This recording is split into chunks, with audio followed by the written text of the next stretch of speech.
Come back to that. I will also try to get Karoline Leavitt's reaction to some pretty startling rhetoric from a Texas, the House rep there, Jolyn Jones, who said last night on TV when talking about fighting Republicans, quote, "So if you hit me in my face, I'm not going to punch you back in your face. I'm going to go across your neck." Pretty startling words there. Of course, Turning Point USA is not happy about this language. They're saying that it's rhetoric like this that got Charlie Kirk assassinated in the first place, a shot to the neck. So we'll try to get reaction to that as well. There are a lot of lingering questions that remain about this Mideast peace deal, this ceasefire, where it stands for the VP on his way back now from Israel, telling reporters that the ceasefire is actually going better than he expected. And finally, a lot on Russia expected today. The Trump-Putin summit, of course, is on ice for now. We've got these new sanctions from the Treasury Department hitting those oil companies out of Russia. They want to try to change the calculus here when it comes to President Vladimir Putin. The NATO chief yesterday telling Fox that he does believe that sanctions will have an impact. And by the way, this is the last briefing here this week before the president takes off for his Asia trip. So questions about President Xi and those tariffs talks as well. Back to you.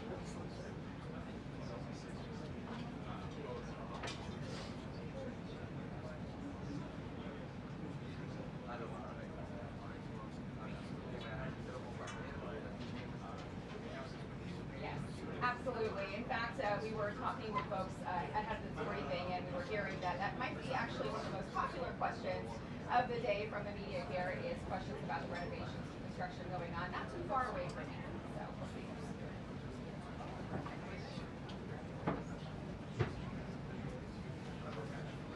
Sorry. Hi. So, look, there's been a lot of pressure from Republicans over on Capitol Hill to get on with sanctions because they don't feel like the president of Russia is moving. So, of course, there is, looks like we might be starting here shortly. So there has been a lot of pressure from that side. They've got this big sanctions bill over there, I believe 80 plus senators, bipartisan bill, basically waiting to be put on the floor by Majority Leader John Thune. That's not happening just yet because every time they think that they're going to be able to do it, the White House comes along and basically, has more negotiations or more talks with Russia. So this is one more step towards trying to get Putin to the table to see if it works, but this is something the president said he finally feels like he wanted to get done.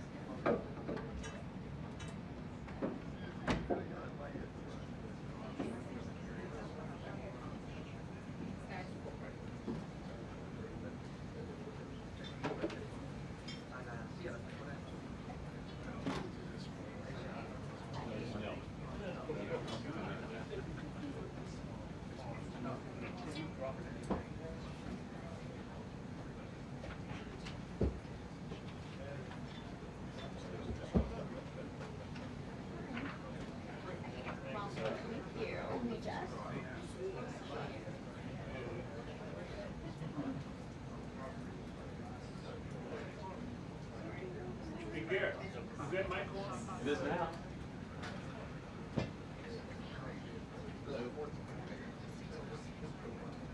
Check. 1, 2, 3, 4, 5. I'll get the microphone. All right. Thank you. Sure.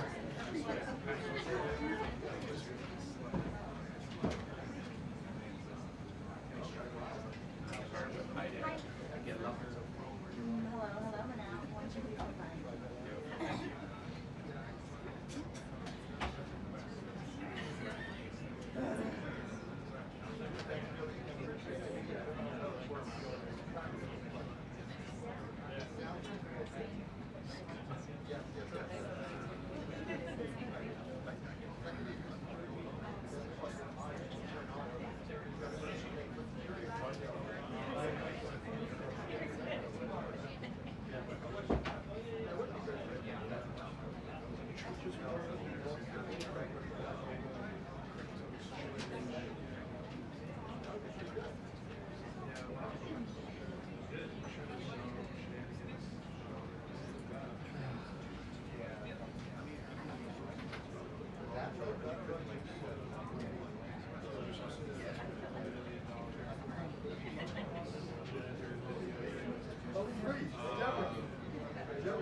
I'm definitely the elder.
Well,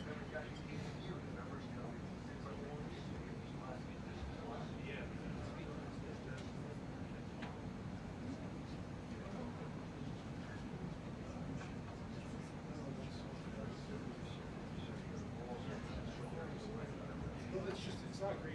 It's not great.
As far as I can tell.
actually had some friends who are still old kids get them into ski school in one. Yeah. They're hiring the instructor for Yeah. take them back from that, just to hire their friends. It's expensive. But so I'm told. But I'm obviously not going to Oh no, yeah, and you're touching weakness on skis right now. These six different climbs, but not like it's done. their mountains are more convenient. The government said they're going to try to reduce it. So they still have rent some. There are signs that they are, you know, China's doing this already now.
like that for a while.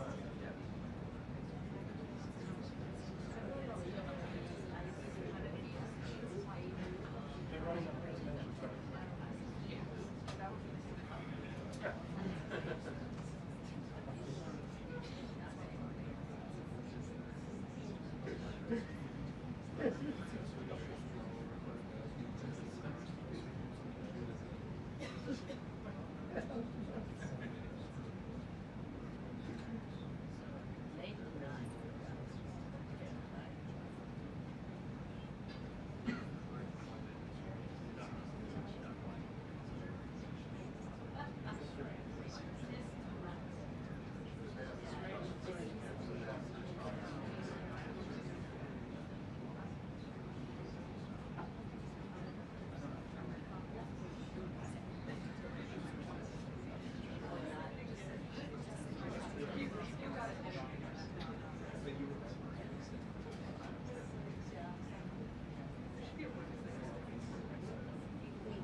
No, you.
Good afternoon, everybody. I apologize for my tardiness today, so let's get right to it. We'll begin today with some scheduling announcements for President Trump's upcoming trip to Asia. Tomorrow night at 11 p.m., the president will depart the White House to fly to Malaysia, where he will arrive on Sunday morning local time. It's a long flight. President Trump will participate in a bilateral meeting with the Prime Minister of Malaysia in the afternoon, and then he will attend the ASEAN Leaders Working Dinner that evening.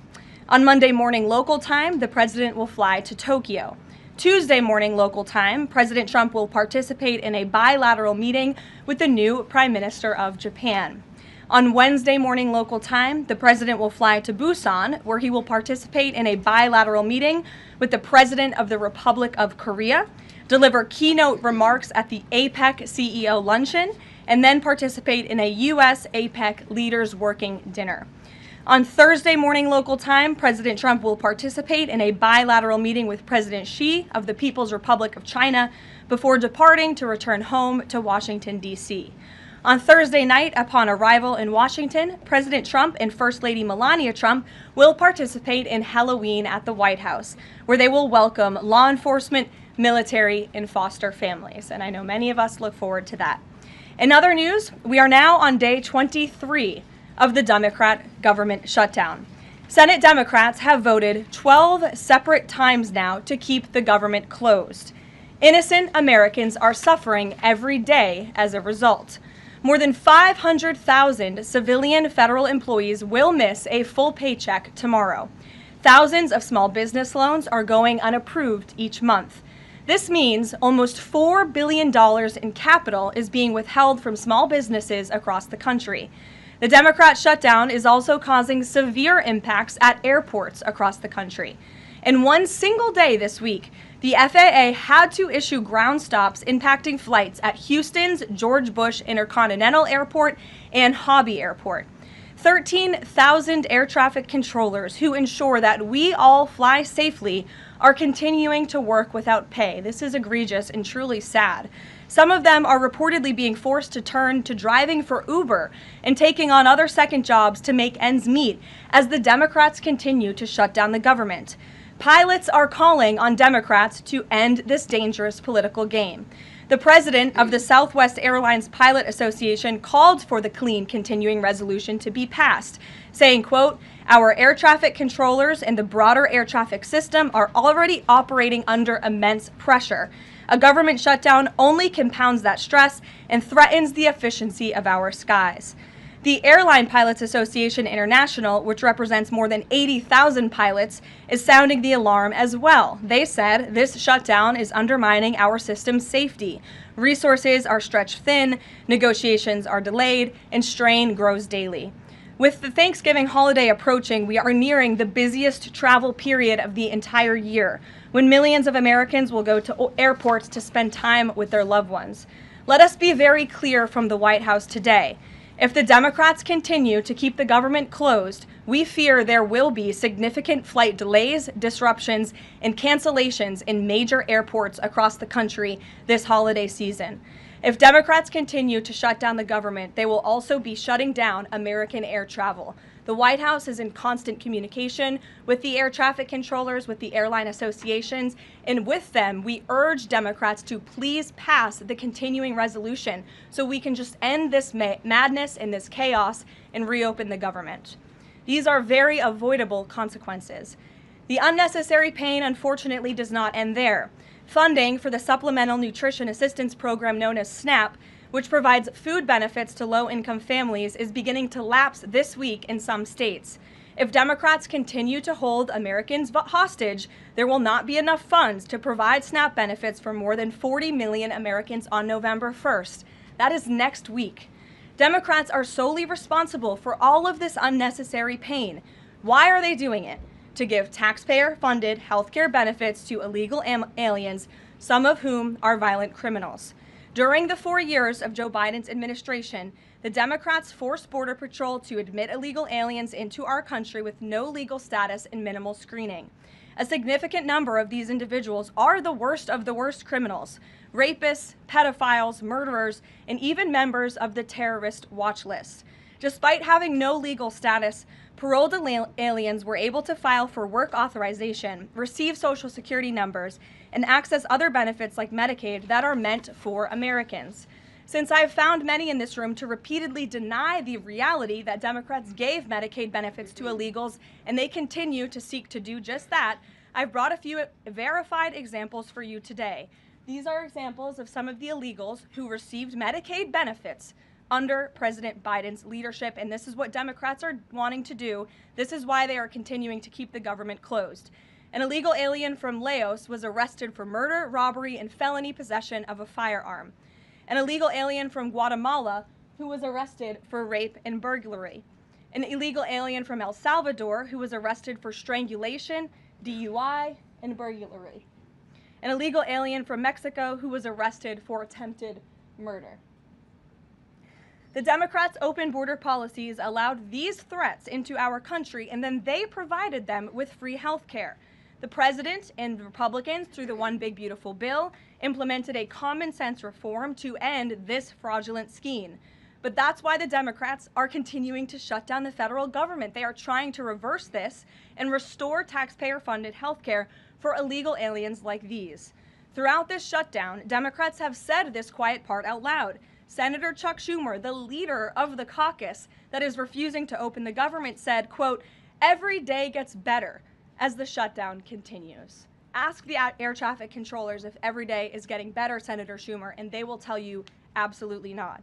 House Democrat Catherine Clark said, "There are going to be families that are going to suffer. We take that responsibility seriously, but this is one of the few leverage points that we have." Here is a House Democrat who is admitting that they are using Americans who are suffering as political leverage. And Senator Bernie Sanders said, "If you reopen the government, we lose our leverage." This is pure partisan games. A senior Democrat aide said the party will not end the shutdown, quote, "short of planes falling out of the sky." That is truly a disturbing statement. The Democrats clearly don't care about this suffering. They care about playing political games against President Trump, and this dangerous charade needs to end. The president and Republicans' position has been clear and unchanged. Pass a clean, nonpartisan funding bill to reopen the government. And then we can talk about all of the partisan issues that the Democrats wish to.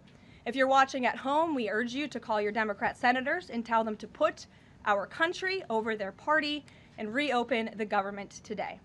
Here in our new media seat, we have Brittany Gibson of Axios. Brittany, why don't you start us off for our Q&A today? Thank you for being here. Two questions, if I may, Caroline. First is, we understand that the president and Republicans will not negotiate on ACA extensions until the government reopens. If and when that happens, what does the president think should be, or what are his plans for preventing rising healthcare costs for Americans? It's a very good question, and I'll leave that to the president to negotiate that when Democrats vote to reopen the government.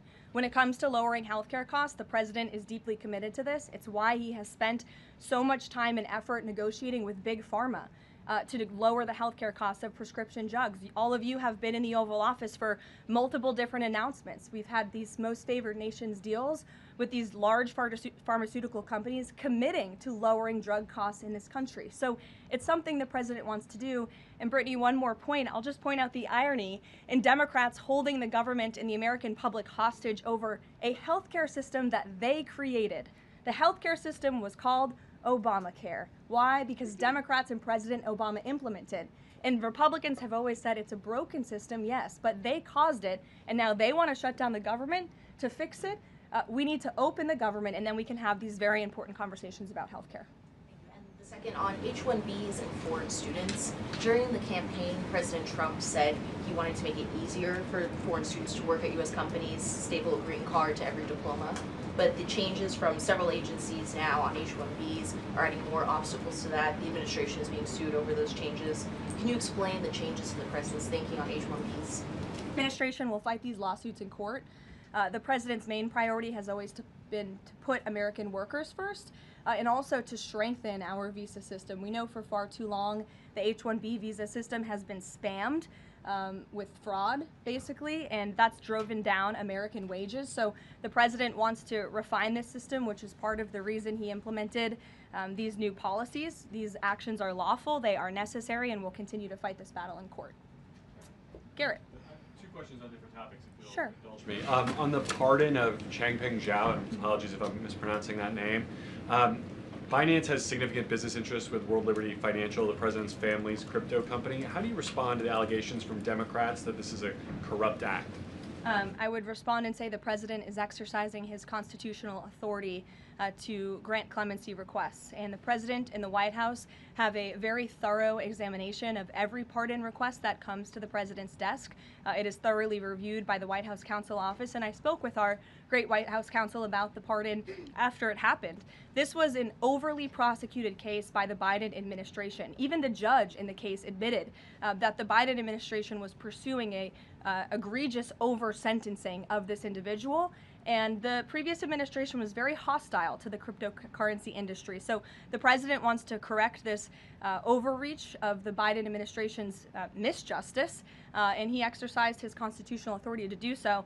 And to the Democrats, I would just say there's nothing more corrupt than what President Biden did on his way out the door, pardoning his extremely corrupt son and many of his associates.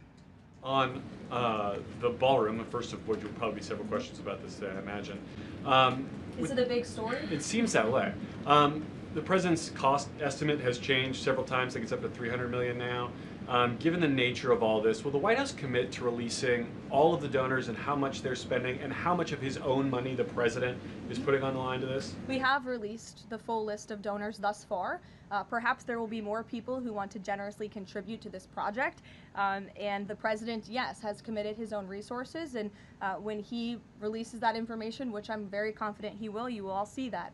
We'll see a dollar figure from the president? Yes, he will.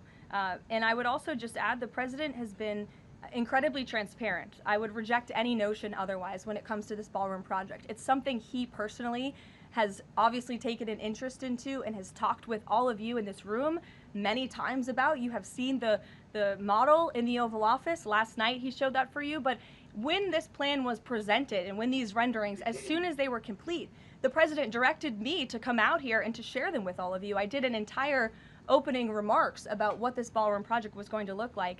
With any construction project, there are changes over time as you assess what the project is going to look like, and we'll continue to keep you apprised of all of those changes, but just trust the process. This is going to be a magnificent addition to the White House for many years to come, and it's not costing the taxpayers anything. The president is privately funding this ballroom addition to the White House grounds. Jennifer.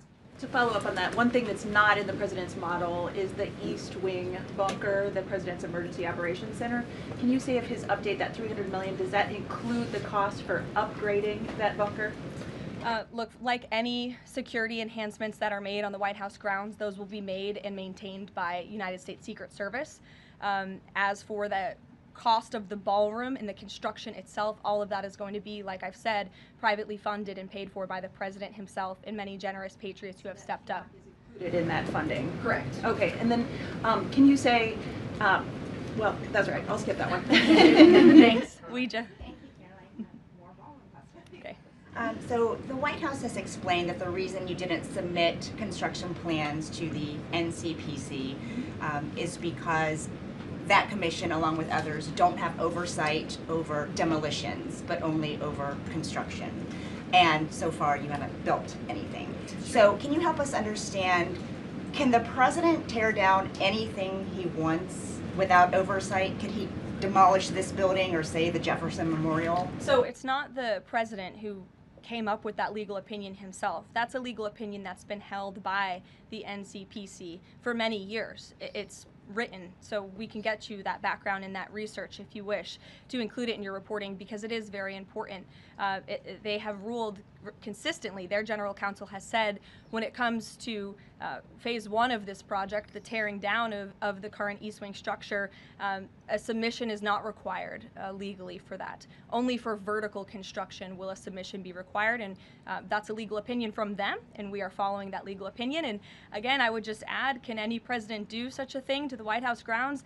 There have been many presidents in the past who have made their mark on this beautiful White House complex. This briefing room, as you all know, was not once a briefing room. It was a swimming pool. There have been presidents who have completely torn down the executive mansion. If you look at what President Truman did, some of the photos of the construction project that took place in those years, I think sitting here today, we're all grateful for those efforts and the modifications that happened at that time.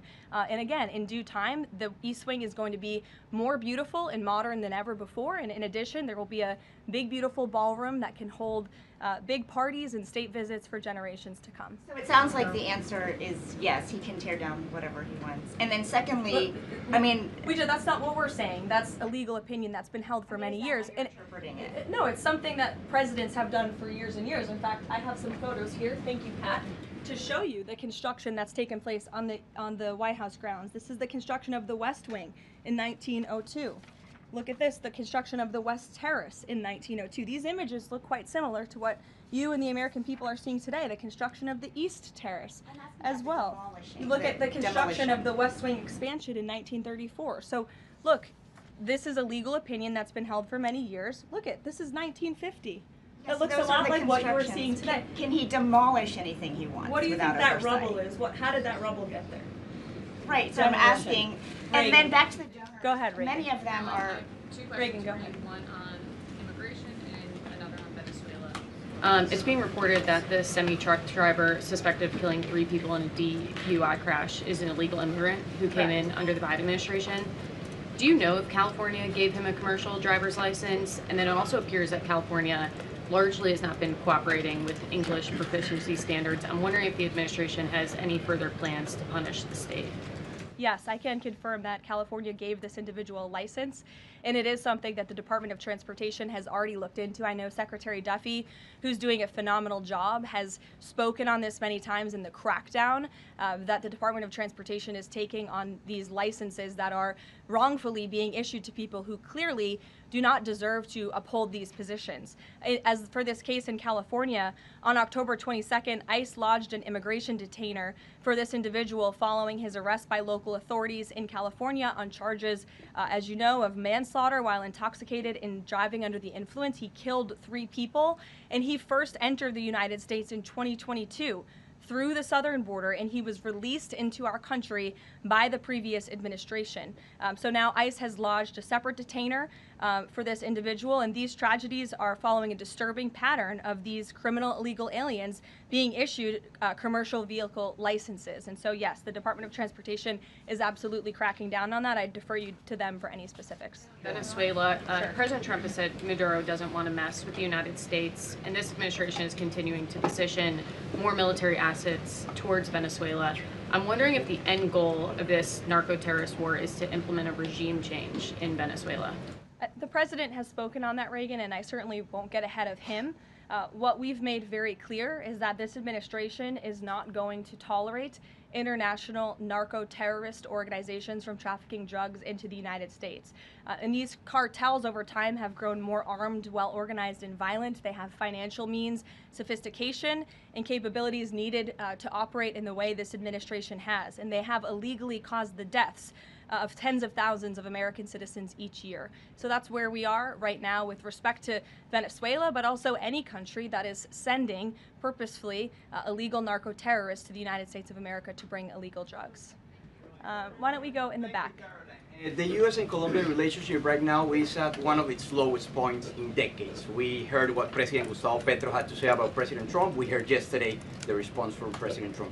Is there any kind of compromises or gestures from the Colombian president that President Trump would like to see in order to de-escalate the tensions? Is it possible a de-escalation? I don't think we're seeing de-escalation from the unhinged leader of Colombia right now, and I don't think the president, frankly, is interested in that at this point. He spoke on this yesterday, and I don't have anything to add to his comments. Go ahead. Yes. Thank you, Caroline. Thank you. In addition to the ballroom and the Rose Garden I'm going patio, into the back, sorry. Go ahead. in addition to the ballroom and the Rose Garden patio, is the president looking at any other renovations or significant kind of projects here at the White House? Not to my knowledge, no, but he's a builder at heart, clearly. And so his heart and his mind is always churning about how to improve things here on the White House grounds. But at this moment in time, of course, the ballroom is really the president's main priority. Kristen. Last week, President Trump announced that he had a productive call with Vladimir Putin. They scheduled a meeting in Hungary. Since then, he has canceled the meeting and he has imposed sanctions on Russian oil companies. Can you talk about what changed that led to this dramatic shift, or even just what occurred in the last week that got us from point A to point B? Sure. Look, the president has always maintained that he would implement sanctions on Russia when he felt it was appropriate and necessary. And yesterday was that day. I think the president has also long expressed his frustration with Vladimir Putin and frankly both sides of this war.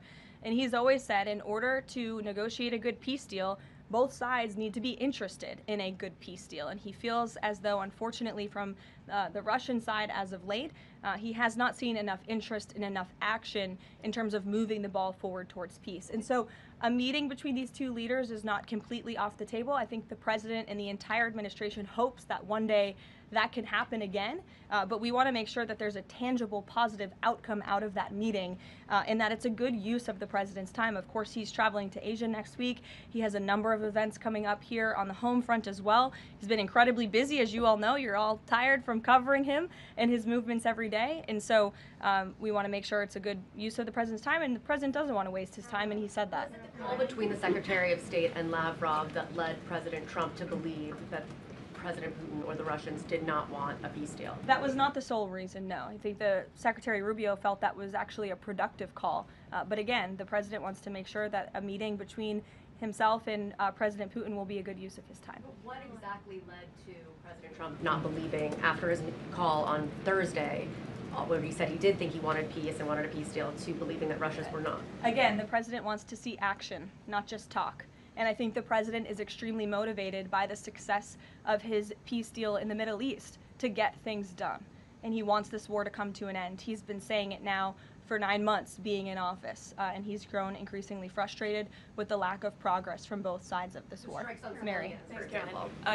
Two quick construction questions, if I can. You mentioned any construction project comes with changes. The president had initially said that this project wouldn't interfere with or touch the current structure. Now he says to do this properly, he realized that the East Wing had to be demolished. This is the people's house. Why not inform the public of that change and when it was decided that the East Wing would have to be demolished?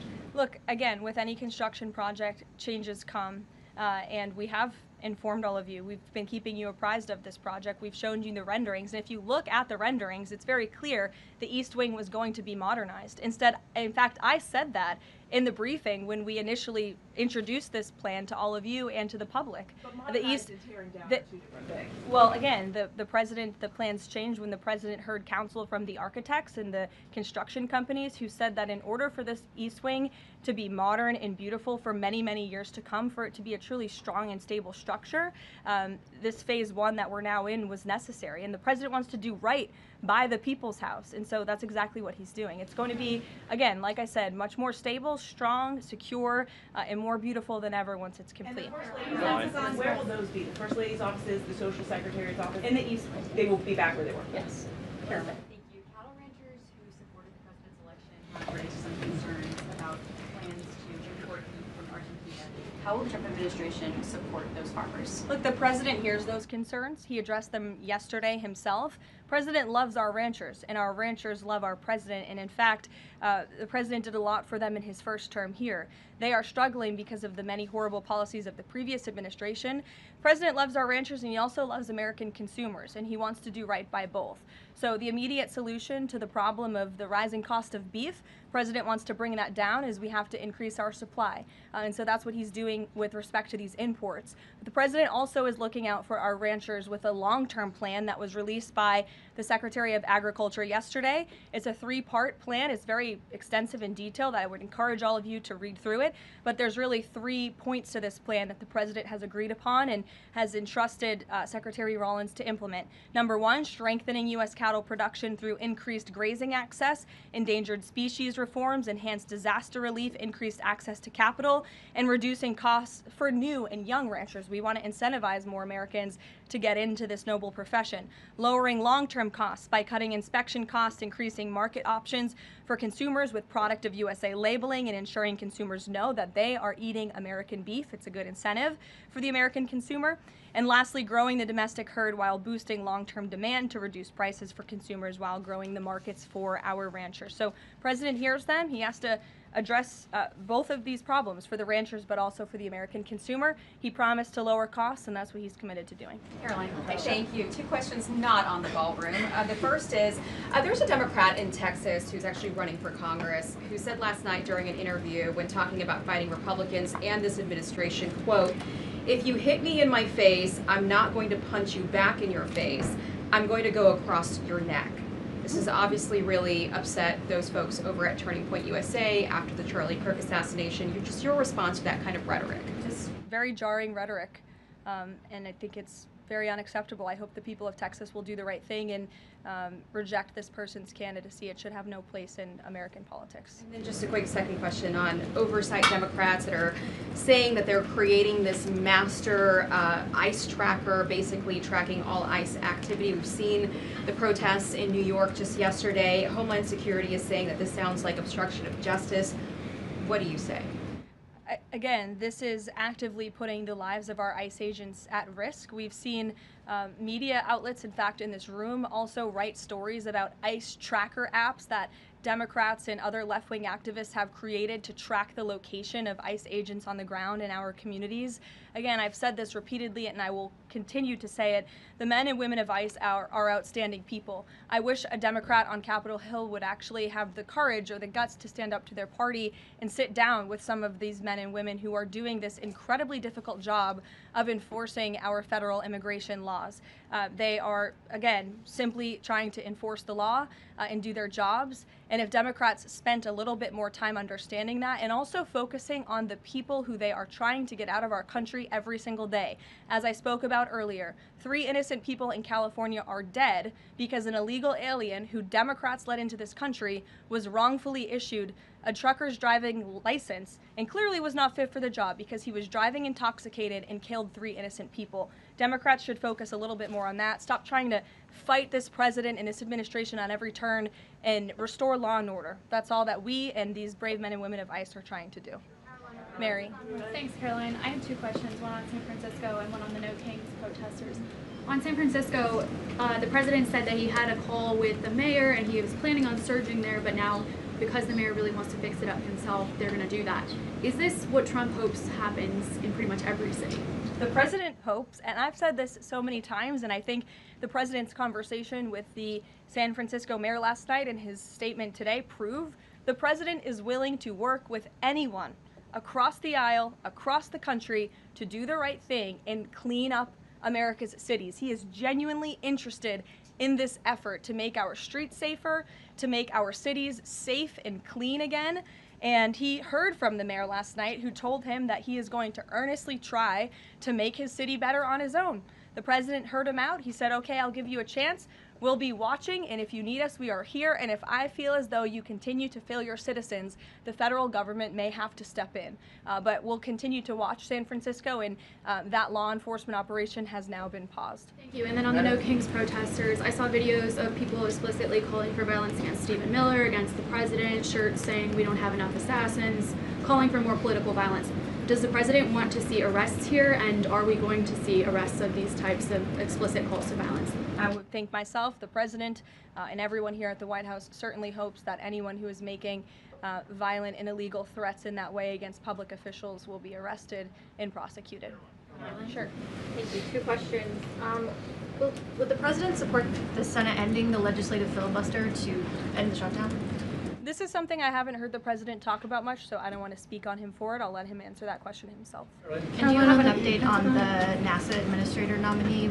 Do you plan to nominate anyone soon? Or does the president nominate anyone soon? Sorry. I'll leave that to the president himself. He'll make a decision in due time, and when he does, you will hear directly from him as you always do. Back, we'll give our friends in the back a chance.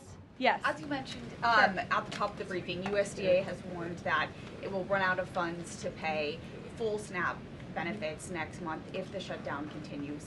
Senator Hawley is floating a bill that would ensure SNAP benefits are continued to pay during the shutdown.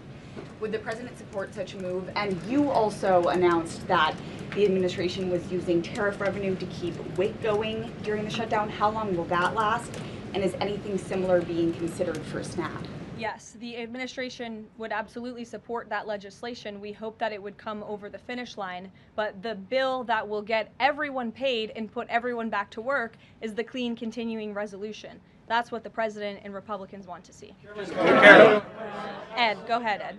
Thanks, Caroline. On the Russian sanctions again, how much pressure do you think that this sanctioning these 2 Russian companies actually puts on President Putin? Because the last administration sanctioned 2 other oil companies. So how much economic pressure is this really? A lot. if you read the sanctions and look at them, they're pretty hefty. And I saw some international news out of China this morning that they're scaling back oil purchases from Russia. We know India has done the same at the request of the president. The president has also pushed European countries, our allies, to please stop their purchases of Russian oil as well. So it's full court press for sure, and we expect that these sanctions are going to do harm, as the Secretary of Treasury said yesterday. Could there be more? Is this just the first step, or could there be more sanctions? I'll leave that to the president to decide. Sure. Or heard the NBA gambling, involved in the gambling issue there. Does the president gamble? What does he think about that? You know, I'm not sure. I don't think he does. I've been with him quite some time, and I have not seen him gamble before. I don't think he's a big gambler, but you can ask him yourself the next time you have a chance to, Ed. Go ahead. Thank you, Karoline. I've got two Hi, quick Jake, questions. and then we'll go to you. Thank you. Okay. You're welcome. Two quick questions. Back to the ballroom. It is a very spectacular ballroom, according Thank to the you. renderings. And if it's half as nice as the one in Mar-a-Lago, then future presidents are really going to appreciate it. They will. Thank you, Jake. First of all, is there like an official name? Like, are we calling it the Trump Ballroom, or does the president have a vision for what the name for the ballroom is going to be? There will be an official name. I will let the president announce that once he firmly decides on it. Question is, looking at these renderings, and it kind of got me thinking, he's likely going to go down as the greatest builder of this era, and you've been in on a lot of those meetings with him. Has, to your knowledge, has the subject of rebuilding the Holy Temple in Jerusalem come up? It has not. No. It has not. I don't. I'm sorry, Jake. Go ahead. Karoline, on the CC pardon, could this clear the way for finance to resume U.S. operations? I won't get ahead of that. That's something for Treasury or the Departments of Commerce to comment on, so you're welcome to ask them. And then one follow-up question. Any more details on the president's Walter Reed visit? The readout from his doctor mentioned advanced imaging. What procedure was he referring to? Advanced imaging is something that presidents receive and people receive when they go to the doctor, and so we provide a detailed readout of that physical, and I would encourage you back to that. Presidents and I don't know the exact imaging that took place, but as the physician's note said, the president is in incredibly good shape, and I think that's evidenced here every single day. Danny. Caroline. Back to the ballroom, I'm afraid. I just wanted to ask, because in July the White House said that it would cost $200 million. Yesterday the president said $300 million. Is $300 million now the operative figure, and why did it go up by so much? $300 million is the figure, and again, it's not going to cost the taxpayers a dime. So we look forward to this project continuing, and we will continue to keep everyone apprised on it. Perhaps the president will even bring you all out to see it one day at the appropriate time. You're also going to hear from the president directly in about an hour. He's hosting an event with the Homeland Security Task Force. This was a newly created federal task force that the president and his law enforcement team have put together. I would encourage you all to tune in to the remarks. They have really done a tremendous job at refocusing how federal law enforcement and local law enforcement work together. There will be some local sheriffs and law enforcement officials in attendance as well, and they'll be talking about the success and the many arrests they have made of drug traffickers and cartel members all across the country by just simply working together. So we will see you at the event. Thank you. Thank you.